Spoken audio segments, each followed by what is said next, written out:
ಎಲ್ಲರಿಗೂ ನಮಸ್ಕಾರ. ಇದೇ ತಿಂಗಳ 24ನೇ ತಾರೀಕು ಭಾನುವಾರ ಕಲಾವಿದರ ಸಂಘದಲ್ಲಿ ಬೆಳಗ್ಗೆ 9:30 ಗಂಟೆಗೆ ಚಂದನವನ ಅಂದು ಇಂದು ಮುಂದು ಅನ್ನುವಂಥ ಒಂದು ವಿಚಾರ ಸಂಕಿರಣವನ್ನು ಹಮ್ಮಿಕೊಂಡಿದೆ. ಪ್ರಪ್ರಥಮ ಬಾರಿಗೆ ವಾಣಿಜ್ಯ ಮಂಡಳಿ ಇಂತಹ ಒಂದು ನಿರ್ಧಾರವನ್ನು ತೆಗೆದುಕೊಂಡಿದೆ. ಕಾರಣ, ನಮ್ಮಲ್ಲಿ ಅನೇಕ ಸಮಸ್ಯೆಗಳು ಈಗ ಉದ್ಭವವಾಗಿದೆ. ಅದು ಸಬ್ಸಿಡಿ ಇರ್ಬೋದು, ಇಂಡಸ್ಟ್ರಿ ಘೋಷಣೆ ಇರ್ಬೋದು, ಅಥವಾ ಪ್ರಶಸ್ತಿ ಆಯಾ ಕಾಲಕ್ಕೆ ಪ್ರಶಸ್ತಿಗಳ ವಿಚಾರವಾಗಿರ್ಬೋದು, ಪೈರಸಿ ಇರ್ಬೋದು, OTT ಇರ್ಬೋದು, ಸ್ಯಾಟಲೈಟಲ್ಲಿ ಇವತ್ತು ಕನ್ನಡ ಸಿನಿಮಾಗಳನ್ನು ಟಿ ವಿಗಳಲ್ಲಿ ತಗೊಳ್ಳಲ್ಲ ಅನ್ನುವಂಥ ವಿಚಾರಗಳಿರ್ಬೋದು. ಅನೇಕ ಚಿತ್ರಮಂದಿರಗಳು 1200 ಚಿತ್ರಮಂದಿರ ಇತ್ತು ಹಿಂದೆ, ಈಗ ಬರೀ ಕೇವಲ 402 ಚಿತ್ರಮಂದಿರಗಳು ಉಳಿಕೆಯಾಗಿದೆ. ಆ 402ರಲ್ಲೂ ಕೂಡ 150 ಚಿತ್ರಮಂದಿರವನ್ನು ಮುಂದಿನ ದಿನಗಳಲ್ಲಿ ಮುಚ್ಚುವಂಥ ಸ್ಥಿತಿ ಬಂದಿದೆ. ಸಂಕಷ್ಟದಲ್ಲಿದ್ದೀವಿ ಅಂತ ಹೇಳ್ತಿದ್ದಾರೆ. ಹೀಗೆ ಒಂದಲ್ಲ ಎರಡಲ್ಲ ಅನೇಕ ವಿಚಾರಗಳು.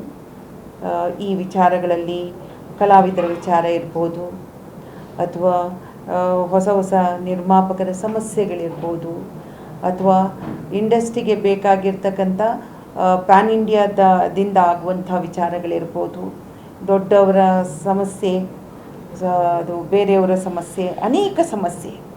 ಹೊಸಬ್ರದ್ದು ಅಂದರೆ ಹೊಸ ಪ್ರೊಡ್ಯೂಸರ್ಸೇ ಇವತ್ತು ಈ ಉದ್ಯಮವನ್ನು ಮುಂದೆ ತಗೊಂಡ್ಕೊಂಡು ಹೋಗಲಿಕ್ಕೆ ಸಾಧ್ಯ ಆಗ್ತಿದೆ. ಹತ್ರ 225 ಹೊಸ ನಿರ್ಮಾಪಕರು ಬಂದು ಈ ಸಿನಿಮಾವನ್ನು ಬೆಳೆಸ್ತಾ ಇದ್ದಾರೆ. ಹಾಗೆ ಹಳೆಯ ನಿರ್ಮಾಪಕರು ಸಿನಿಮಾವನ್ನು ಮಾಡ್ತಾ ಇಲ್ಲ. ಯಾಕೆ ಮಾಡ್ತಿಲ್ಲ? ಏನು ಸಮಸ್ಯೆ ಇದೆ? ಇದು ಒಂದು ಚಿಂತನ ಮಂಥನಗಳು ಆಗಬೇಕಾಗಿದೆ. ಅದರ ಜೊತೆಯಲ್ಲಿ ಆರ್ಟಿಫಿಷಿಯಲ್ ಇಂಟೆಲಿಜೆನ್ಸಿ AI ಇವತ್ತು ಹೊಸ ಟೆಕ್ನಾಲಜಿ ಬಂದಿದೆ. ಈ ಟೆಕ್ನಾಲಜಿಯಿಂದ ಏನೇನು ಸಾಧಕ, ಏನೇನು ಬಾಧಕ, ಇವುಗಳ ಬಗ್ಗೆ ಕೂಡ ಮಾತಾಡಬೇಕಾಗಿದೆ. ಇದರಿಂದ ಏನಾದರೂ ಮುಂದಿನ ದಿನದಲ್ಲಿ ತೊಂದರೆ ಆಗುತ್ತಾ ಅನ್ನೋದ್ರ ಬಗ್ಗೆ, ಹಾಗೆ ಚಿತ್ರರಂಗಕ್ಕೆ ಬಂದಿರತಕ್ಕಂಥ ಅನೇಕ ವಿಚಾರಗಳನ್ನು ಮುಕ್ತವಾಗಿ ಪ್ರತಿಯೊಬ್ಬರೂ ಕೂಡ ಅದರ ಸಮಸ್ಯೆಯನ್ನು ಬಗೆಹರಿಸುವ ನಿಟ್ಟಿನಲ್ಲಿ ಒಂದು ರಾತ್ರಿ ಹಗಲಿನಲ್ಲಿ ಬಗೆಹರಿಸೋಕ್ಕಾಗೋಲ್ಲ. ಏನಂದರೆ, ಈ ವಿಚಾರಗಳನ್ನು ನಾವು ಮಾಡಿದಾಗ, ಈ ವಿಚಾರ ಸಂಕಿರಣದ ಮೂಲಕ ಅನೇಕ ವಿಚಾರಗಳು ನಮ್ಮ ಕಣ್ಣು ಮುಂದೆ ತೆರೆದುಕೊಳ್ಳುತ್ತೆ. ಆಗ ಅದಕ್ಕೊಂದು ಪರಿಹಾರವನ್ನು ಹುಡುಕೊಳ್ಳಿಕ್ಕೆ ತುಂಬ ಸುಲಭವಾಗುತ್ತೆ ಅನ್ನೋ ನಿಟ್ಟಿನಲ್ಲಿ ಈ ಕಾರ್ಯಕ್ರಮವನ್ನು ನಾವು ಹಮ್ಮಿಕೊಂಡಿದ್ದೀವಿ. 24ನೇ ತಾರೀಕು ಈ ಕಾರ್ಯಕ್ರಮದ ಉದ್ಘಾಟನೆಯನ್ನು ನಮ್ಮ ಶ್ರೇಷ್ಠ ನಟರಾದಂತಹ ನಿರ್ದೇಶಕರಾದಂತಹ ರಮೇಶ್ ಅರವಿಂದ್ ಅವರು ಮಾಡ್ತಾ ಇದ್ದಾರೆ. ಹಾಗೆ ಮುಖ್ಯ ಅತಿಥಿಯಾಗಿ ನಮ್ಮ ಮಾನ್ಯ ಮುಖ್ಯಮಂತ್ರಿಯವರ ಮಾಧ್ಯಮ ಸಲಹೆಗಾರರಾಗಿರ್ತಕ್ಕಂಥ KV ಪ್ರಭಾಕರ್ ಅವರು ನಿರ್ವಹಿಸ್ತಿದ್ದಾರೆ. ಅನೇಕರು ಈ ಸಭೆಯಲ್ಲಿ ನಮ್ಮ ಭಾರ್ಗವ್ ಅವರು ಈ ಗೋಷ್ಠಿಯ ಅಧ್ಯಕ್ಷತೆಯನ್ನು ವಹಿಸಿಕೊಂಡಿದ್ದಾರೆ. ಪಿ ಶೇಷಾದ್ರಿಯವರು ಚಿತ್ರರಂಗದ ಕುರಿತಂತೆ ಮಾತನಾಡ್ತಿದ್ದಾರೆ. ಹಾಗೆ KV ಚಂದ್ರಶೇಖರ್ ಅವರು ಚಿತ್ರಮಂದಿರಗಳ ಸ್ಥಿತಿಗತಿಗಳ ಬಗ್ಗೆ ಮಾತಾಡ್ತಿದ್ದಾರೆ. ಆರ್ಟಿಫಿಷಿಯಲ್ ಇಂಟೆಲಿಜೆನ್ಸಿಯ ಬಗ್ಗೆ ಸಾಗರ್ ಅವರು ಮಾತಾಡ್ತಿದ್ದಾರೆ. ಇವರು ಶಿಕ್ಷಣ ತಜ್ಞರಾಗಿರುತ್ತೆ ಮತ್ತು AI ತಂತ್ರಜ್ಞಾನದ ಬಗ್ಗೆ ಆಳವಾಗಿ ಅರಿವಿರತಕ್ಕಂಥವರು ಇವರು ಮಾತಾಡ್ತಿದ್ದಾರೆ. ಇವರೆಲ್ಲರೂ ಮತ್ತು ಚಿತ್ರರಂಗದ ಪ್ರತಿಯೊಬ್ಬರು ಕೂಡ ಇಲ್ಲಿ ಭಾಗವಹಿಸ್ತಿದ್ದಾರೆ. ಇದು ಈ ಒಂದು ಗೋಷ್ಠಿಯ ವಿವರ. ಇದರಲ್ಲಿ ಅಂದ್ರೆ ಕಾರ್ಯಕ್ರಮ ಎಷ್ಟೊತ್ತಿಂದ ಎಷ್ಟೊತ್ತನಕ ಇರುತ್ತೆ? ಅಂಗಸಂಸ್ಥೆಗಳು ಕೂಡ ಭಾಗಿಯಾಗುತ್ತಾ? ಈಗ ಕಲಾವಿದರ ಸಂಘದಿಂದ ಕಲಾವಿದರು ಬರ್ತಾರಾ? ಟೋಟಲ್ ಎಷ್ಟು ಜನ ಬರೋ ನಿರೀಕ್ಷೆ? ಇಲ್ಲಿ ತುಂಬ ಜನ ಭಾಗವಹಿಸ್ತಿದ್ದಾರೆ. ಎಲ್ಲ ಅಂಗಸಂಸ್ಥೆಗಳು ಕೂಡ ಇದರಲ್ಲಿ ಭಾಗವಹಿಸ್ತಾ ಇದ್ದಾರೆ.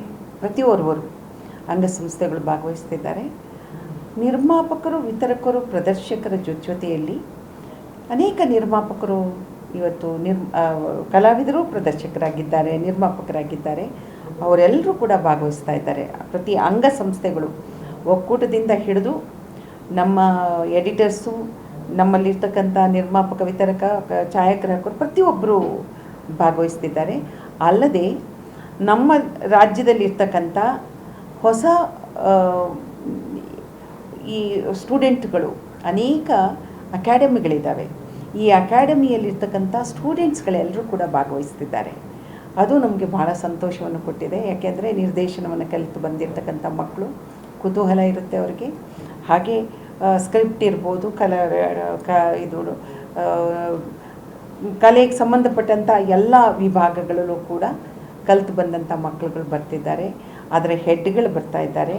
ಎಲ್ಲಕ್ಕಿಂತ ಹೆಚ್ಚಾಗಿ ನಮ್ಮಲ್ಲ 24ರಿಂದ ಈವರೆಗೂ ಹೆಚ್ ಕ್ಯಾಟಗರಿಯಿಂದ ಎ ಕ್ಯಾಟಗರಿ ಬಂದಿರತಕ್ಕಂಥವರೆಗೂ ನಮ್ಮ ಎಲ್ಲ ಹೊಸ ನಿರ್ಮಾಪಕರು ಇದರೊಳಗೆ ಭಾಗವಹಿಸ್ತಿದ್ದಾರೆ.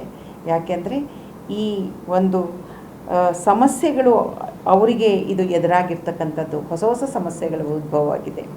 ಈವನ್ ಇವತ್ತು ಇವರಿಗೆ ಸೆನ್ಸಾರಿಂದನೂ ಕೂಡ ನಮಗೆ ಅನೇಕ ಸಮಸ್ಯೆಗಳಿದೆ.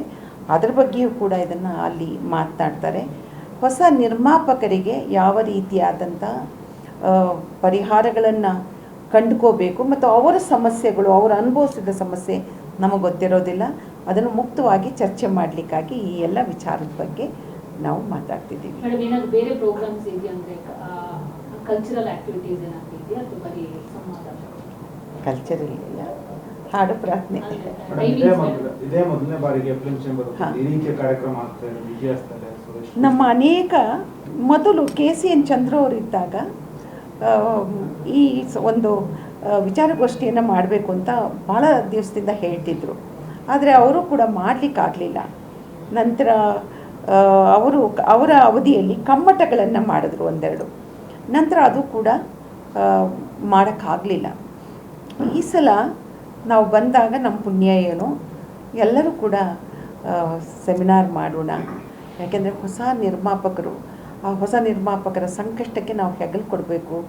ಏನಾಗ್ತಿದೆ, ಈ ಕಾರಣಕ್ಕೋಸ್ಕರನೇ ನಾವು ಈ ಒಂದು ಗೋಷ್ಠಿಯನ್ನು ನಾವು ಏರ್ಪಾಡು ಮಾಡಿರೋದು.